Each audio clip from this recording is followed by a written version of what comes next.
Hello friends, welcome to Raji's food corner. இன்றைக்கி நம்ம கிச்சனில் செய்ய போகிறது சில்லி சீஸ் டோஸ்ட். ரொம்ப சீக்கிரமாக செய்யக்கூடிய ஒரு பிரேக்ஃபாஸ்ட் ஆர் ஸ்நாக்ஸ் ரெசிபின்னு சொல்லலாம். சீஸ்னாவே எல்லாருக்கும் ரொம்ப பிடிக்கும், ஸ்பெஷலி பசங்களுக்கு ரொம்ப ரொம்ப பிடிக்கும். ஸோ இது செஞ்சு பாருங்கள். வாங்க எப்படி செய்யணும்னு பார்க்கலாம். ஃபஸ்ட் ஒரு சீஸோட மிக்ஸ்சர் ரெடி பண்ணிடலாம். ஒரு பாத்திரத்தில் 100 கிராம்ஸ் துருவின சீஸ் ஆட் பண்ணலாம். இந்த குவான்டிட்டியில் உங்களுக்கு 4லேருந்து 5 டோஸ்ட் செய்ய முடியும். நான் இன்றைக்கி அமுல் க்யூப்ஸில் கிடைக்கல ப்ரோசஸ் சீஸ் அதுதான் யூஸ் பண்ணுறேன். இதில் இப்போது 1.5 டேபிள் ஸ்பூன் பட்டர் சேர்த்துட்றேன். கூடவே 2 பல்லு பூண்டு நான் நறுக்கி வச்சுருக்கேன், அதுவும் சேர்த்துடலாம். ஒரு பச்சை மிளகா சின்ன சின்னதாக கட் பண்ணி வச்சுருக்கேன், அதுவும் சேர்த்துட்றேன். இந்த பச்சை மிளகா ரொம்ப காரமாக இருக்குது, அதுக்காக நான் ஒன்று சேர்க்குறேன். நீங்கள் தேவையான அளவுக்கு சேர்த்துக்கலாம். கூடவே நான் ஒரு டேபிள் ஸ்பூன் ரெட் கேப்சிகம் இருந்தது, அது சேர்த்துட்றேன். இந்த ரெட் கேப்சிகம்க்கு பதில் நீங்கள் பச்சை கலர் குடமிளகா கிடைக்கல, அதுவும் போடலாம். நீங்கள் என்கிட்ட இருந்தது, அதுக்காக நான் ஆட் பண்ணுறேன். அண்ட் மோரோவர் இது ஆட் பண்ணால் கொஞ்சம் கலர்ஃபுல்லாக இருக்குமேன்னு ஆட் பண்ணுறேன். கூடவே கட் பண்ண கொத்தமல்லி ஒரு டேபிள் ஸ்பூன் சேர்த்துடலாம். 1/2 டீஸ்பூன் தைம். உங்கள்கிட்ட பீஸா சீசனிங் அது மாதிரி எதுனா இருந்தால் கூட ஆட் பண்ணிக்கலாம். இதுக்கு பதில் தேவையான அளவு ரெட் சில்லி ஃப்ளேக்ஸ். இப்போ பார்த்திங்கன்னா நான் எக்ஸ்ட்ராவாக உப்பு சேர்க்கலை. நான் சேர்த்த சீஸும் பட்டர்லேயும் உப்பு இருக்குது. ஸோ எக்ஸ்ட்ராவாக போட்டேன்னா இன்னும் கொஞ்சம் அதிகமாக உப்பாயிரும், அதுக்காக நான் அதை அவாய்ட் பண்ணிடுறேன். நீங்கள் வேணும்னா போட்டுக்கலாம். இப்போ இதை நல்லாவே மிக்ஸ் பண்ணுங்கள். மிக்ஸ் பண்ணால் தான் நம்ம ப்ரெட்டு மேலே தடவ முடியும்.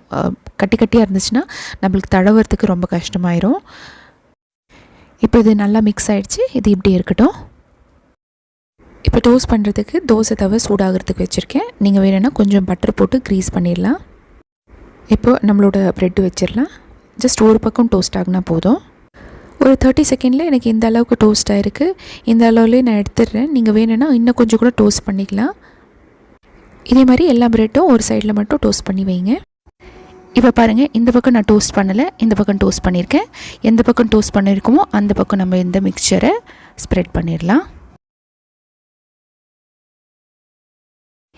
இதே மாதிரி மீதி ப்ரெட்ஸ்க்கும் நீங்கள் தடவி வச்சுருங்க.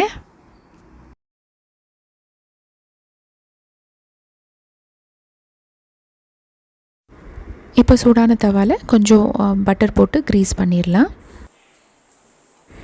இப்போ இந்த ப்ரெட்டை இப்படி வச்சுட்டு மூடி போட்டு வைங்க. கேஸோட ஃப்ளேமு லோ டு மீடியம்லேயே இருக்கட்டும்.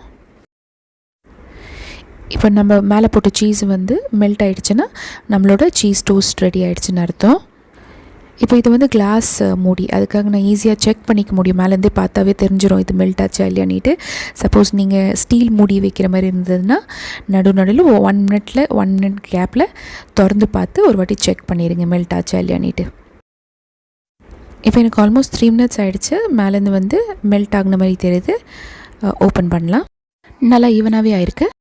இதே மாதிரி வேறு ப்ரெட்ஸும் நீங்கள் செஞ்சுருங்க. கெச்சப்போட இது நல்லாயிருக்கும். அவ்வளோதான், நம்மளோட சீஸ் டோஸ்ட் ரெடி. இதே மாதிரி உங்கள் வீட்லேயும் நீங்கள் ட்ரை பண்ணி பாருங்கள். என் வீடியோ பிடிச்சிருந்தா சேனலை சப்ஸ்கிரைப் பண்ண மறக்காதீங்க. பாய்.